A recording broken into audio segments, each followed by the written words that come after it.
So let us start a poem, a photograph by Shirley Towson. Shirley Toulson ji ने इस कविता में अपनी कुछ बीती हुई यादों को पंक्तियों में संजोने का प्रयास किया है। वह अपनी माँ के अतीत को, उससे होने वाली पीड़ा को यहाँ पर दर्शाने का एक छोटा सा प्रयास उन्होंने किया है।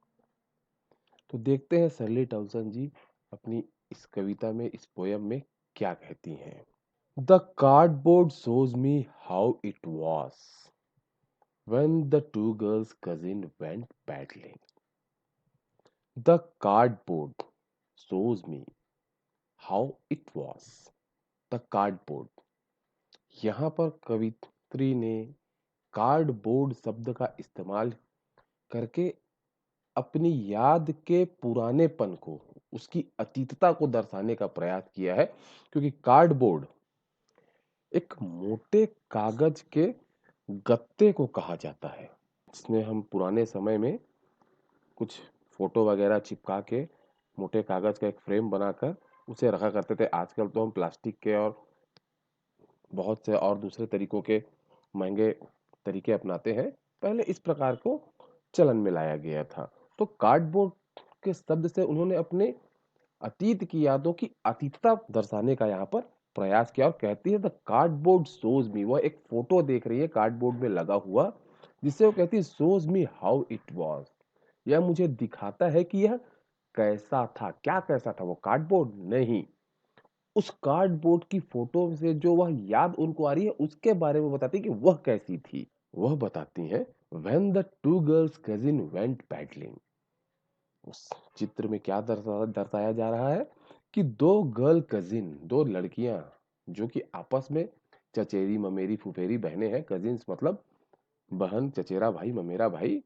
वेंट पैडलिंग, पैडलिंग करती हुई गई। पैडलिंग शब्द का इस्तेमाल यहाँ पर मौके पर जो परिस्थिति बन रही है यह दर्शाने के लिए दिखाया गया है।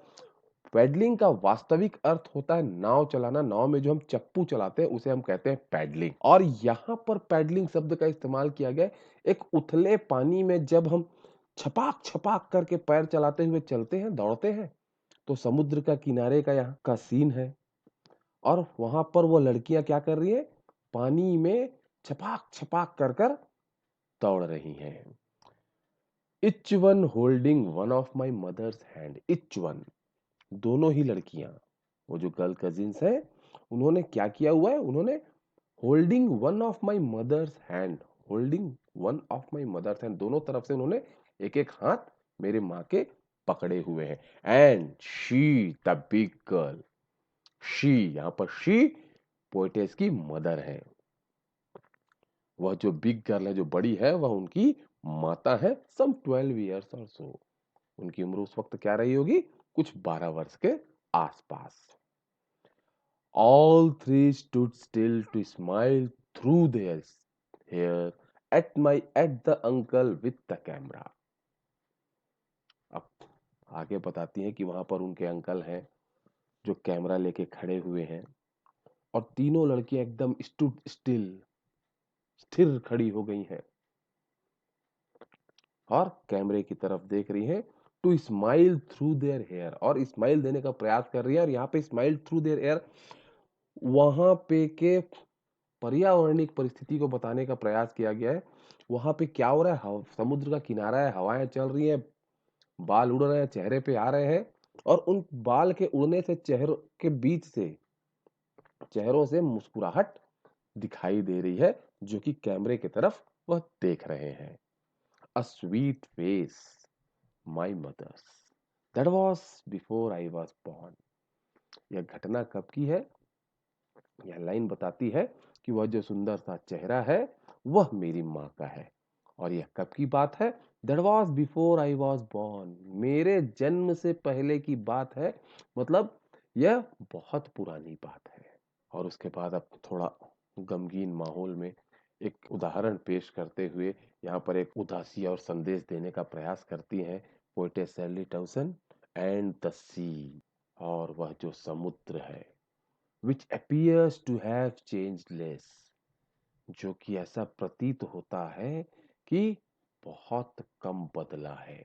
यहाँ पर कवित्री ने बताने का प्रयास किया गया है, एक कॉन्ट्रास्टिंग थ्योरी यहाँ पर लाई है, कॉन्ट्रास्टिंग ओपिनियन है उनका। यहाँ पर वह समुद्र से प्रकृति की यथार्थता बताने का प्रयास करती है कि देखिए वह जो समुद्र है, जो कि लगता है कि बहुत कम बदला है, चेंज्ड लेस, कहने का अर्थ है कि प्रकृति नहीं बदलती, वह मानव स्वभाव है, मानव उम्र है, मानव जीवन काल है, जो शनहि शनहि ग्रेजुअली बदलता रहता है, बढ़ता रहता है, परंतु प्रकृति में, पृथ्वी में, समुद्र में, उनके और भी चीजों में किसी प्रकार का कोई बदलाव नहीं आता। Watched their terribly transient feet, terribly transient feet, यहाँ पर शब्दार्थ यह है कि समुद्र में के पास रेत में चलने से जो हमारे पैर के निशान पड़ते हैं, उसे समुद्र की लहरों ने क्या किया है, वॉश्ड, मिटा दिया है, धो दिया है, उसे समाप्त कर दिया है। और यहाँ उन्होंने एक पोइटिक डिवाइस, एक अलंकार का भी प्रयोग किया है। दो अलंकार यहाँ पर लगे हुए हैं, एक टेरिबली ट्रांजिएंट, जिसे हम कहते हैं alliteration, repetition of the word T, अनुप्रास अलंकार, अक्षरों की पुनरावृत्ति। और यहीं पर उन्होंने एक terribly transient feet, transferred epithet का इस्तेमाल किया गया है। ट्रांसफर्ड एपिथेट में हम नाउन, एक नाउन को रखकर किसी दूसरे नाउन के भाव को जब बताने का प्रयास करते हैं तो हम ट्रांसफर्ड एपिथेट का इस्तेमाल करते हैं। यहाँ पे टेरिबली ट्रांजिएंट फीट, टेरिबली बहुत, ट्रांजिएंट क्षण भंगुर, क्षणिक, फीट कदम, तो कदम क्षणभंगुर नहीं है।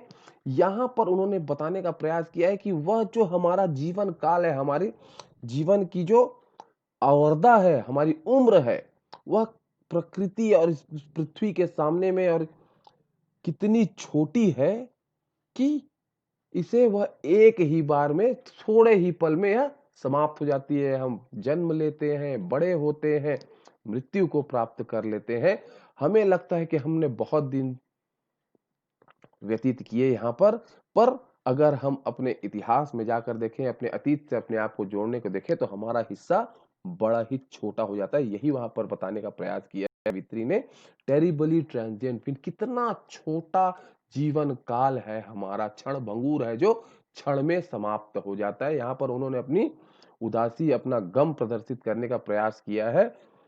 अब ऐसा उन्होंने क्यों किया है, हम अगली लाइन में देखेंगे। अगला स्टैंजा क्या कहता है, some 20-30 years later, she would laugh at the snapshot. See Betty and Dolly, she would say, and look how they. यहाँ कवित्री इन पंक्तियों से बताना चाहती है कि उनकी माँ जब 20-30 वर्ष बाद अपनी ही इस स्नैपशॉट का मतलब उसी चित्र की बात करें जो कार्डबोर्ड में वह देख रही है, इस चित्र को जब वह देखती तो वह हंसती, सी बैटी एंड डॉली, और बताती कि वो बैटी और Dolly, that two girl cousins, ये है बैटी और डॉली। सी वुड से, वह कहती, and look how they dressed us for the beach, looked how they मतलब उनके पेरेंट्स ने, ड्रेस्ड अस हमें, उन्हें, डॉली बेटी और उसकी उनकी माँ को किस प्रकार से बीच में जाने के लिए, समुद्र में जाने के लिए तैयार किया है, कपड़े पहनाए हैं। The C holiday was her past, mine is her laughter. अब कवित्री यहाँ पर विषाद में आकर बताती हैं कि वह जो सी हॉलीडे का दिन था, सी हॉलीडे का मतलब है उस कल्चर के लोगों में समुद्र में जाने के लिए एक दिन तय किया था। जैसे हम संडे को मनाते हैं, किसी दिन यहाँ जाना है, पिकनिक डे मनाते हैं, वैसे ही वह समुद्र के पास अपनी छुट्टियां बिताने के जाने के दिन को सी हॉलीडे कहा करते थे।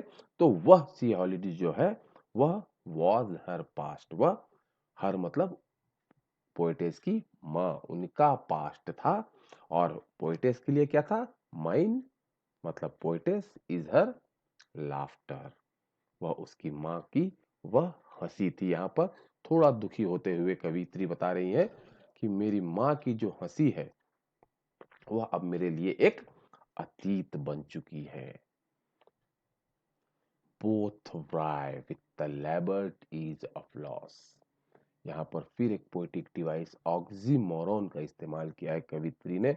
लेबर्ड अस्वाभाविक, असहज, बड़ा ही कठिन, इज बहुत आसान, कंफर्टेबल, ऑफ लॉस। यहाँ पर दो विरोधाभासी शब्दों को एक साथ लाया गया है। बोथ राय, बोथ, वह जो खुशी है और यह जो दुख है।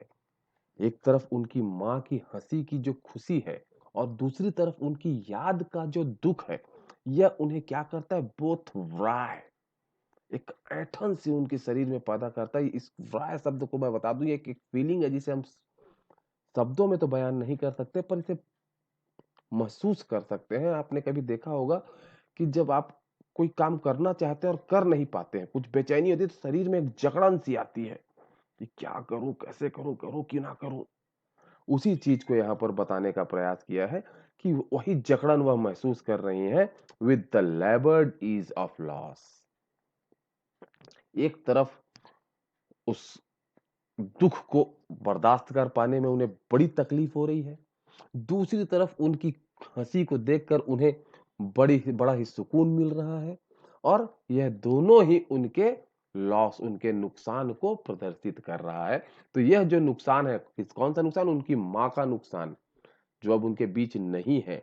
यह उनके लिए एक दोनों प्रकार का भाव पैदा कर रहा है। और अब अंतिम लाइनों में सैली टाउसन जी कहती है, now she's been dead nearly as many years as that girl।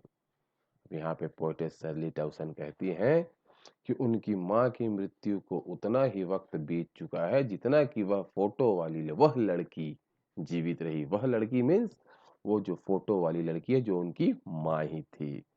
End of this circumstance, और अब इस परिस्थिति में, दिस सर्कमस्टेंस, किस परिस्थिति में? यह जो दुख की घड़ी है, यह जो तकलीफ का समय है, जिसमें उनकी माँ अब बीत चुकी है, उनकी यादें उन्हें तकलीफ दे रही हैं, थोड़ी खुशी महसूस हो रही है उनकी पुरानी याद, अपनी माँ की पुरानी यादों को याद करके।